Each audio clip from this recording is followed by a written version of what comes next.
سەربازی ون ئەمجارە چیرۆکی سەرکەوتن و گیانفیدایی پیاوێکی خۆبەخش دەگێڕێتەوە، ئەو خەڵکی شارێکە کە بە هەڵەبجەی شەهید ناسراوە.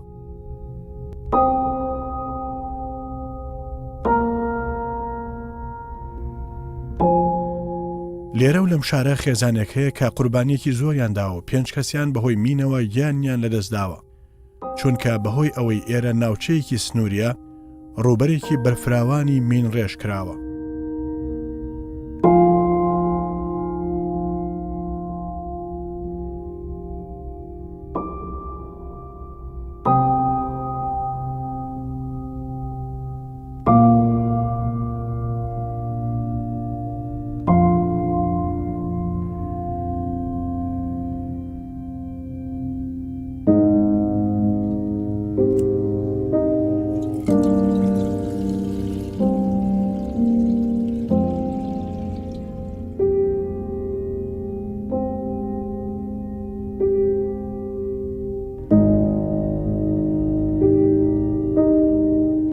لەم ئەڵقەیەی بەرنامەکەماندا باس لە ئازایەتی و قارەمانەتی ئەم سەربازەونە دەکەین کە خۆی و هاوکارەکانی ژیانیان دەبەخشن و دەیکەن بە قوربانی لە پێناو پاراستنی هێزەکانی پێشمەرگە و خەڵک و مرۆڤایەتیدا.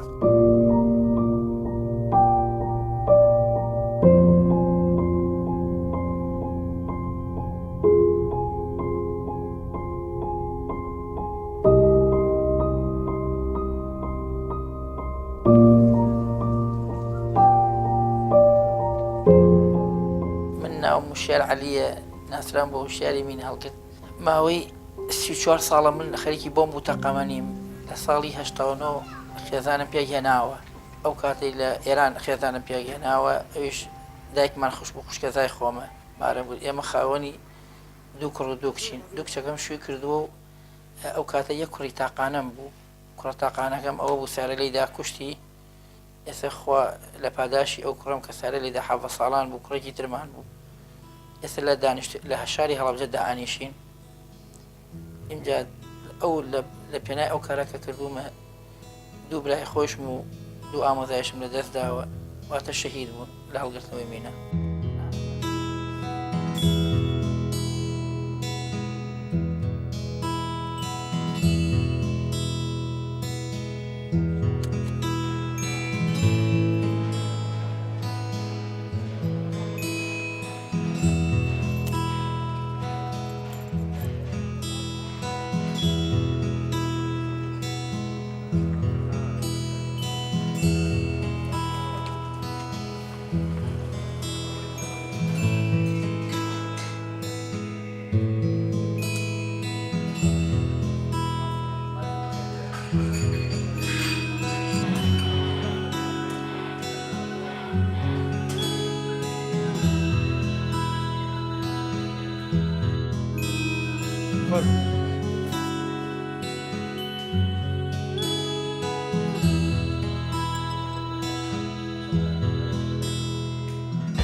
من بۆ خەڵکی کوردستان ئەوەی بەعام کە ئیش و کارم بۆ کرد بێ، من دەورەم کردو، چونکە دەزانم خەڵکی کوردستانی ئێمە زۆر حەزیان لە سەیران و گەشت و گوزارە.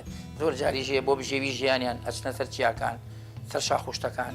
مەسەلا ئافرەتێ لەگەڵ کچەکەیە، کچێ لەگەڵ ئەچن بۆ ئەو شاخانە بۆ گژوگیا.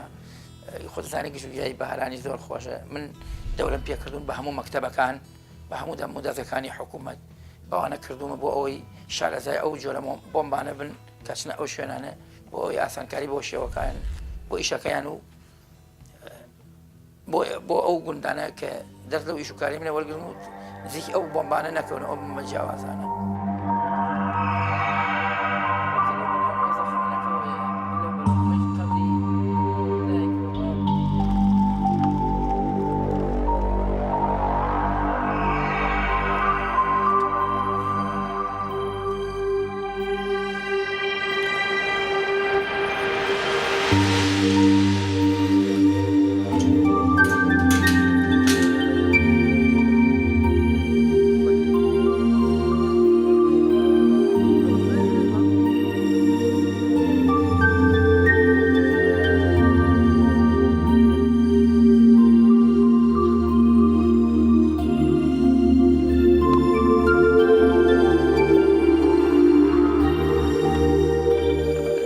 ئەلغامان زۆر ئەلغامی دەبابەمان هەیە تەڵەمان هەیە تەوقیتمان هەیە دفلمان هەیە شەبەکەمان هەیە ڕەتڵمان هەیە اینجا ئەلغامیش دوو جۆرە کڵپەدارمان هەیە و ساچمەدارمان هەیە کڵپەدارەکە بۆ ئەوەی قاچی لە دەست ئەدەی ساچمەدارەکەش بۆ لەش و شیتاڵەکاتەوە اینجا چاکمونەوە مەحاڵە ئەمە ساچمەدارە بەڵام کڵپەدارەکە وەکو منە لێ ئەکا کە ئەیبینیت ئێستا یا دەستەکان و دەست یا چاوەکانەوە ئەم ئەلغامانە ئینسان ئەبێ ناچێتە بچێتە ئەو شوێنانەی کە شوێنەکەی بۆم ڕێژ کراوە بێ بەچی ئەزانی ئەو شوێنانەکە ئەلغام هەر شوێنە ڕەبایە کۆنە بێ نابێ بڕۆیت هەر ڕێبێت تەلوی دڕکاوی یا بێ نەڕۆی سەربازە کۆنە بێ نابێ بڕۆی هەر شێ بێت شوێنێ ئێسکوپروسکی ئاژەڵ و مرۆڤەکانی لێ بێ نابێ بڕۆی هەر شوێنە دارستانێکی چڕ بێ نابێ بڕۆی یا هەر شوێنێ کەڵەکە بەردێکی بۆ کرای ئەم شوێنانە مەترسیدارن ئەوێ ئینسان خۆش چونکە ئەلغام چەکێکی شاراوەیە نە ئاوی ئەوێ نە خواردنی ئەوێ نە هیچ چەکێکی شاراوەیە هەردەم ئامادەیە بۆ لە ناوچووی مرۆڤ و بگرە ئاژەڵەکانیش.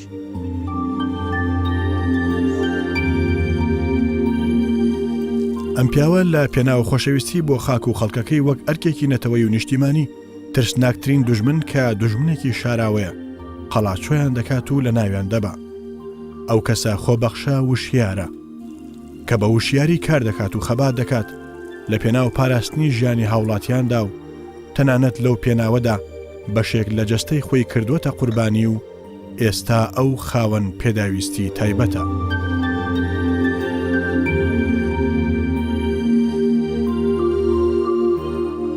من هەتا ئێستا 2,300,000 بە وازەکی بە ڤیدۆ هەمە باقی منیشی ئەوەش کە هینم کردووە هەرە بێت شتێت بێتە سەری و گۆڕانکاری بەزەراتی بێت جا بۆمبی داعشیشم زۆر رابردووە ڕۆژانە ناو بەناویش جاری بە 100 ئەلغامەکەم 200 جاری 1200 کردووە پاکسازیم کردو بۆ نمونە تۆزێ لەمەوە پێش کابرا تەلەفۆنی بۆ کردم بۆ شەمێران لە کاگوشیار بێ بۆ منتیقی هەر تاوگۆزیش تەلەفۆنم بۆ کراوە بۆ بانی شاری پشتی هەڵبژی تەلەفۆنم بۆ کراوە لە پاڵ ئەوەیشە خۆ من هەر بە بۆمبەکانەوە خەریک نیم جاری وایە مانگایەک یا حیوانێ شتێ یا کەسێک ئەکەوێتە ناو حەقڵام ئەگادار مەکەن بەخوا بە پارەی خۆم بە بانزینی خۆم بە ماندووبوونی خۆمەڕۆم هیچ کەسی هاوکارم نیە لەو بوارە.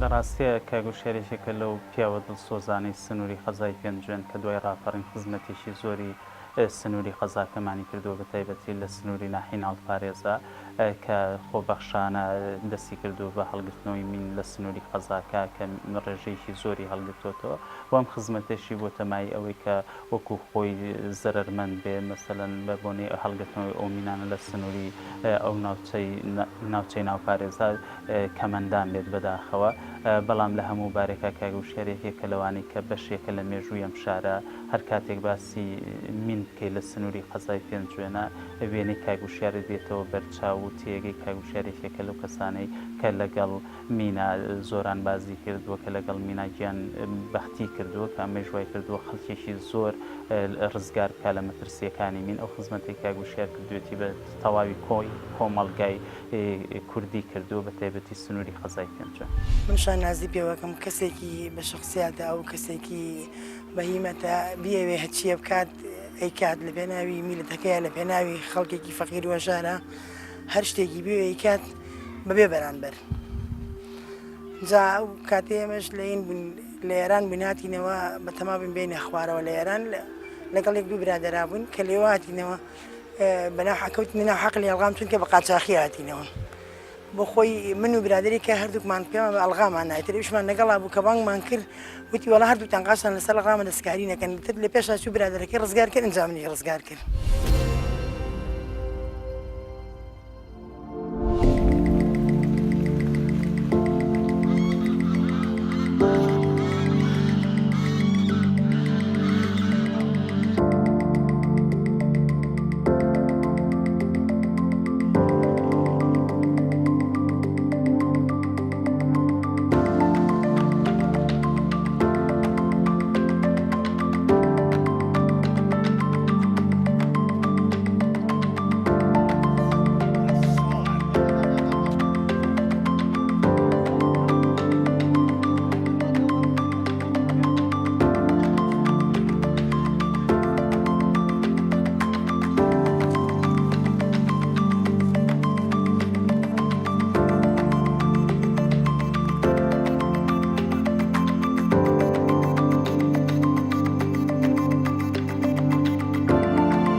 کارە خۆبەخشی کە ئەم کرد لە سەردەمی شاخە زۆر تووشی کێشە مەشاکیل ئەبووم. کێشە مەشاکیلەکان چی بوو؟ هۆکارەکەی گەڕاوە لە دەستدانی قاچەکانی خۆم. مثل ئەم قاچیانم بە لۆغمێکی ئیتاڵی قرتە، ئەمان بە لۆغمێکی ئەمریکی قرتە. ئەمە هۆکارەکەی بوو، چونکە خۆم جۆری لۆغمەکان ئەناسم. بەڵام دوای ئەوەیش کە وەکو کارێکی خۆبەخش هەردەستم کردو بە کارەکانم، دووبارە قاچم بۆ دروست کراوە لە ئێران کە قاچم بۆ کراوە خۆبەخشێک. اینجا پەنام بردەچی کچەکەم یا کوڕەکەم ئەم برد لەگەڵ خۆمە. ئیترەوە بۆ ئەو کوڕێشم کە بۆ عرض کردی چون تەوێڵم پاکسازی کرد، شاخەکانی تەوێڵم پاکسازی کرد، لەبەرەوە خەڵک چونە سەر مەزرعی خۆیان و بە ئازادی خەریکی بەرمبوو خۆیان بوون. بەڵام بە لەو دەقا کوڕەکەی خۆم لە دەستدا کە ناوی بەڕێز و 7 ساڵ بوو. بەڵام ئەوە بەهۆی کاری ئۆتۆمبیلەکەمە بوو، ئەو بە سرعەت هاتە بوو. بەڵام خۆم لە کاری هەڵگرتنەوەی ئەلغاما بوو لەو کاتا، خەریکی ئەوە بوو. لە شاخە پاکسازی ئەلغاما کرد، ئەو ئەلغامی بردو ئەی هاوردە خوارەوە. هەر لەو پیاناوەشە کە من کە ئیشەکانم ئەکرد سنوورەکەی خۆمانم پاکردو لە ئەلغام دیار بوو تۆ دەست بخەیتە ئاگر هەر تیشتێک و بەرەکەوێ. ئەوە برایەکەم عمری 21 ساڵ بوو، شەهید بوو. براکەی تریشم عمری 4 بۆ 5 ساڵ لەگەڵمانم ئەوش گۆیە کردو. ئەو ئەویشار شەهید بوو. یەکیان ناوی موختار بوو، یەکیان ناوی بەمۆ بوو. فەیسەڵ و ڕێبواریش کەم ئەندامون، ئەوان ژەر برای خۆم بوون. ئەوانی چاوقاچیان لە دەستا دیارە تۆ دەست بکەیتە ئەو شانە هەرتوشی کارەزادی نەخوازراوە.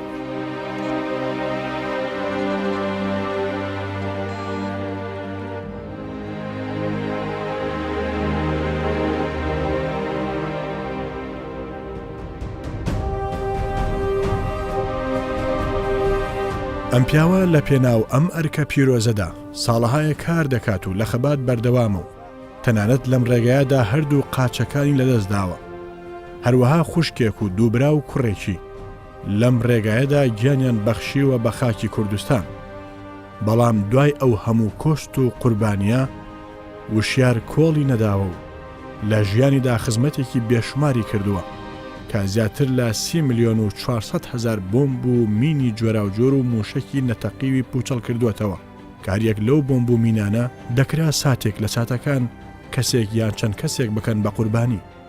بەڵام وشیار بەم کارەی ژیانی هەزاران کەسی ڕزگار کردووە.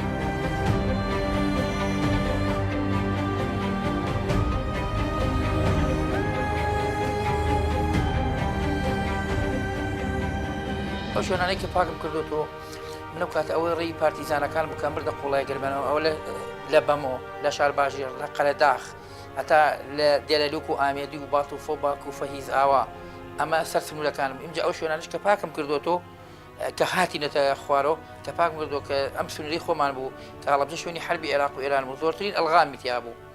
ئێستا ئەو شوێنەی کە گوندەکەی خۆمان لە معسکراتێ بۆ قاید فرقەی لێ بوو، هەر لەو شوێنە نزیکەی ئەلغامێکی زۆر بێشمارم لا. بەڵام بۆ هۆی لە دەستدانی کوڕی مامێکم چاوێک و قاچێکی ئێمجا بۆ هۆی لە دەستدانی برایەکم بە ناوی موختەر 7 ساڵ بوو شەهید بوو، بۆ لە دەستدانی کاک بەمۆ ئەوژە ئامۆزان بوو لە دەستدانی ئەویش. ئەمە هەرتەنە لەم سنووری خۆمان. اینجا ئەو شوێنانەی کە پاکم کردوەوە شوێنەکان زۆر جیاوازی سە. بۆ نمونە پێنجۆن کە شوێنی حربی عێراق و ئێران بوو، زۆر ئەلغامێکی لێ بوو کە من ئەو بەیانی خەڵک هاو بە پێنجۆن هاو بۆ لام ساڵی 93 بوو، 93 تا 92 بۆ 93 بوو. وتیان کاک وشیار ناوی تۆمان بیستوانی ئەو سنوورە. وتم بە شەرت بێ بەیانی کوڕەکەیشم بمرێ بێم لەگەڵتانە. هاتن بۆ دوامە، من لە بازاڕ بووم، هاتن پیادم وەڵا بەیانی ئاتن بە دوولان کرۆزری شەڕۆ هاتن بە دوای منە. بەڵام بەداخە ئەو شەو کە من هەڵسام بۆ نوێژی بەیانی کوڕێکی 3 ساڵانم بوو، ناوی جوتیار بوو. بەڵام کوڕەکەم ڕق بوو لە پاڵمانە ئەمری خوای کرد بوو. بەڵام من بەوە نەوەسام ئەوەی کە کوڕەکەم مرد بێ یاننا. هەر وەکو وعدەکەی خۆم وەکو ئەو وعدانە کە دابووم بە خۆم و بە خەڵکیش و بە پێشمەرگەیش بەیانی هەڵسام. قبرستانەکە بەرامبەر گوندەکەمان بوو، ناوی بیاوەڵە بوو. وتم بە خەڵکی دیکە بڕۆن بینێژن. ئەوانی ژاتن وتیان کاک وشیارەوە چێ قەرە باڵێ. وتم هیچ نێوە گەنج و منجە ڕاستە ئەکەن. بەڵام کوڕەکەی منیشیان ناشت. بەڵام من چوم لەگەڵێنە بۆ پێنجۆن. ئەو سەروەریە گەورە بوو کە بۆ خەڵکی کوردستانم تۆمارکردی. سەر لە پێنجۆن زیاتر لە 1,130,000 ئەلغام لابرد. ئەوانش بن کەی پۆلیس و مەرد و مەکتەب و مزگەوت و خەسەخانەکە و دێکە و تاانتی وەستی گومرەکەیشان بەنای منەوە. من زۆر سپاسی خەڵکی پێنجۆنە. ئەمە وەکو وەفایە بۆ من. وتیان کاک وشیار بە شتێک پاداشی تۆ نادرێت و ئێمە ئەوێ سنوورەکان بەناوی تۆ ناوبنێ.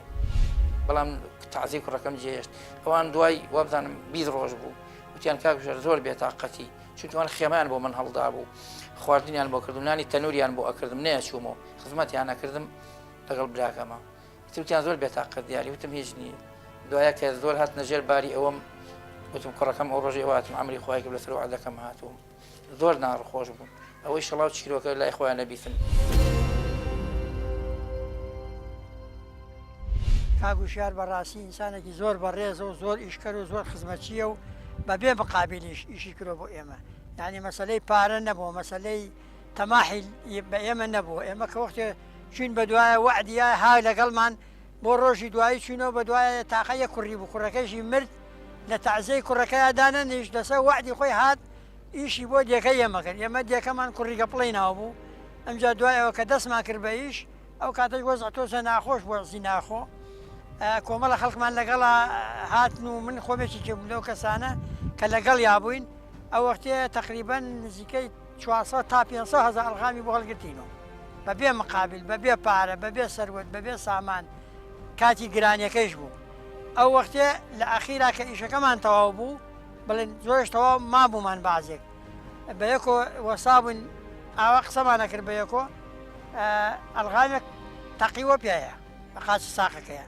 کە تەقیوە منیش ملم ئیسە پارچەیەکی دیایی ئەو ئەلغامە ئیتی دوای ئەوە بەڕاستی ئەوەی کە ئەو کروێتی کەس نایکات یعنی بەم هەموو حکوومەتەوە بەم هەموو حیزبانە ناتوانێت بەخەی ئەو خزمەتی ئەو میلەتە بکەن یعنی ئێمە زۆر سپاسی یەکەین زۆر مەمنونی هەین ئەوە تا سێ مزگەوتمان ناوناوە وەکو وەفایەک ئێمەش دێک کۆنەکەمان ئاوادان نەکرۆ هاتین لێرە ئەم دێمانە ئاوان کردەوە و لەبەر خاتری کاگوشیار وەکو وەفایەک ناومان نادێی هوشیاری ئیتر مزگەوتمان هوشیاریە مەکتەبمان هوشیاریە ساڵانەی سەردانمانەکە وەکو وەفایەک ئێمەش بە گوێرەی توانای خۆمان سەردانیەکەین ئەگەنە وەکو هاوکاری نەماتوانێت هاوکاریکەین. کاکوشیار لە بیدایەتەوە نەمان ناسی لە ڕێگەی دووسێ برادەرەوە ناسیمان کاک خەلیل سەرکانی لەگەڵ کاک مەحموود سەنگاوی کاکوشیار ئەو کاتە پێشمەرگەی ئەو کاتە بوو ئیتر ئێمە چوونە لای کاکوشیار خەڵکی دیەکە لەگەڵ یا قسەمان کرد پێکاتین کە بێ دیەکەمان بۆ پاکاتەوە بەبێ مقابل ئەویش مەوعیدێکی بۆ داناین لە مەوعیدەکە کە ڕۆشتینەوە کاکوشیار ئامادە بوو لەگەڵمان نابێت بەس تۆزێ دڵتەنگیەک پێیانەوە دیار بوو ئێمەش نەمانزانی دڵتەنگیەکە چییە کە هاتی نێرە کوڕێکی هەفتەیە بوو چەنە بوو لە دایک بوو کوڕەکەی مردبوو بە ئێمەی نەوت دەستی لەوە هەڵگرت هات ئەڵغەمی بۆڵگرتی هەموو دیەکەمان کاکوشیار پاکی کردو دیەکەی ئێمە و چەند شوێنێکی تر کاکوشیار پاکی کردەوە هەل لە نەفسی دێی هوشیاری زیاد لە 500,000 ئەلغامی هەڵگرتوێتەوە لە شوێنەکانی تریش زیاد لە 500 ینی ملیۆن و قسووری لە منتیقەی ئێمە ئەلغام پاکردەوە. کاکوشیار ئیشی زۆر کرۆ لە منتیقەی ئێمە هەتا ئەم جێگوندەی بینی هەمووی ئەلغام بوو کاکوشیار هەڵگرتووە چەندەها هەزارها ئەلغامی هەڵگرتووە کاکوشیار نەبووایە بەڕاستی ئێمە نەمانەتوانی بینی ئەم گوندە هەتا من باوکم کە ئەنجومەنی ئەم دێیە هەتا لەگەڵ یا بووە کە ئەلغامەکەی پێتەقیوە زەحمەتی زۆری کێشاوە لەم گوندە ئێمە ئەوە سنووری ئێرانین لێرە ئێران ئەمەی ئەم شاخە دیارە ئەوە سنوورەکەمانە ئەو چەمە لەوێ بەڕاستیشی زۆری گرۆ کاکوشیار هەتا ئەو نەبووایە زۆربەی ئەم گوندە کەم ئەندامە بوو ئیشی زۆر باشی گرۆ دەستخۆشی لە یەکەین و بەبێ قابلیەتیشی گرۆ کاکوشیار.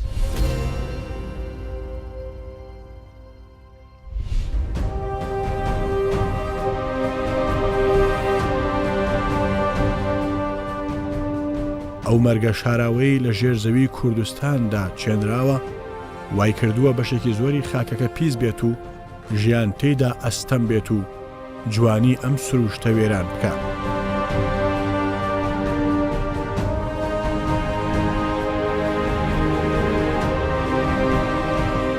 بۆ قەڵاچۆکردنی ئەم دوژمنە چەندین دەستگا و تیمی تایبەت بە بەردەوامی کار دەکەن و هاوکات خۆبەخشی پیاوێک لێرەوە وای کردووە ئاوەدانی بۆ سەدان ناوچە و ژیان بۆ هەزاران کەس بگەڕێتەوە.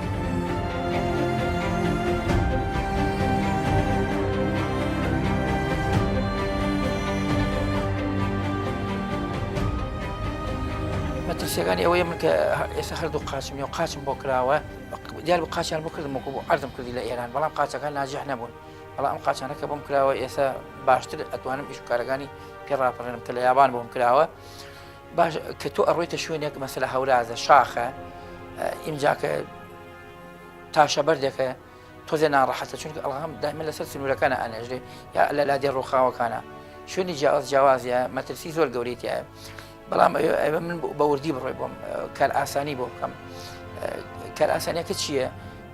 مەسەلە ئەو شوێنە ئەڵغامە کە سەخت بوو جاری وایە خۆم کامێرام لایە بە کامێراکە یا براکەم یا کەسەکەم منم کە خۆم توانای ئەوەم نییە ئەو ڕسمی بۆمبەکەم بۆ گرێ بزانم بۆمبەکە تەڵەکراوە تەوقیتە یا هەر عادی دانرا بۆ سیارە بۆ نەفەرەکە ئەگەر بۆ سیارە و نەفەرەکە بێ سوک ئەڵێن بۆ شێوە هەڵگیرە بۆم بێرە خوارە خۆم لەخوارە پوچەڵیەکەمەوە ئەگەر تەڵەو تەوقیت بێ خۆ بێتر بە وردە ئەڕۆم ئەتا ئەگەمە سەری و پوچەڵەکەم چونکە من لە ڕێی ئەو کامێراوە ئەزانم ئەمە تەڵەبێ یا تەوقیت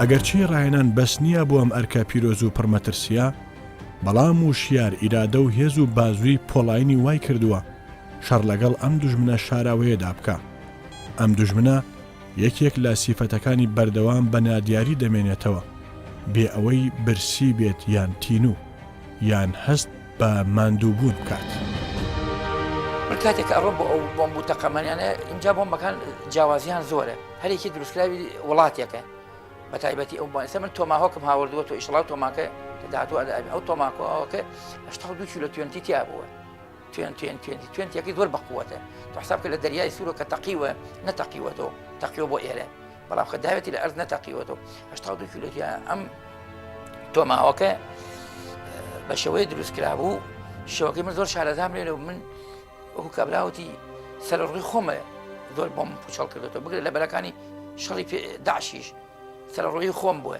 کارێکی ئینسانی چمەوت و خۆم خستۆتە پێشەوەی کەسێ لە مردن ڕدەرگەم ئەوە بەرنامەی منە ئیتر لە هەموو شتەکانە چونکە دڵم پاکە لەگەڵ ئیشەکە و ئیشەکە لە پێناوی مرۆڤایەتی و کارێکی ئینسانی و خۆبەخشاغەم دایمەش خۆی هاوکارم ئێستا ئەو بۆمبە 82 کیلۆ توێنتی تیا بووە یعنی شێوەکەی ئەگەرێکی شارەزای بواە تووشی کارە ساتە بوو بەڵام بە پشتیوانی خوا لە هەموو ئیشەکانە سەرکەوتو ماوە ئێمە خەڵکی گوندی وشارین مام باڵغام کوژراوە و باپیرم قاچی خرتاوە سێش لە ژیان ماوە برایەکەم قاچی خرتاوە تەنها لە بنەماڵی ئێمە ئەوە زەرمەند بووین هەموو کەسەکان هەموو بنەماڵەکان تیانە نییە بەو شێوە زەرمەند نەبوو بن ناوام گوندەی ئێمە من خۆم بەبینیم یا ساڵی 96 بوو دوو کۆمەڵی گەورە ئەلغامی تیا بوو هەر ناو گوندەکە کاگوشار لای برد ئەمە تیقانی بۆ پاکردینەوە خەزۆرەم ئەلغام کوشتێت هین قاچی قرتاندووە ئەنجا هێوەرێکم ئەلغام کوشتێتی کوڕێکم قاچی قرتاوە مامەیەکی مێردەکەم ئەلغام قاچی قرتانەویش ئەنجا خەڵکی ئەم دێ بە زۆری کاگوشیار ئەلغامی زۆر هەڵگرتۆ لێرە ئیشی زۆر کرد بۆ ئێمە ئەنجا ئەو نەبووایە ئەم دێ ئاوان نەکراوە ئەلغامی زۆر هەڵگرتۆ ئیتر وەڵڵاهی خەڵکی ئەم چەمە گشتی زۆر زەرەرمەند بووە ئەوەی قەوم و عەشرەت بێ زۆر زەرەرمەند بووە ئەوەی ئێمە پێی بزانی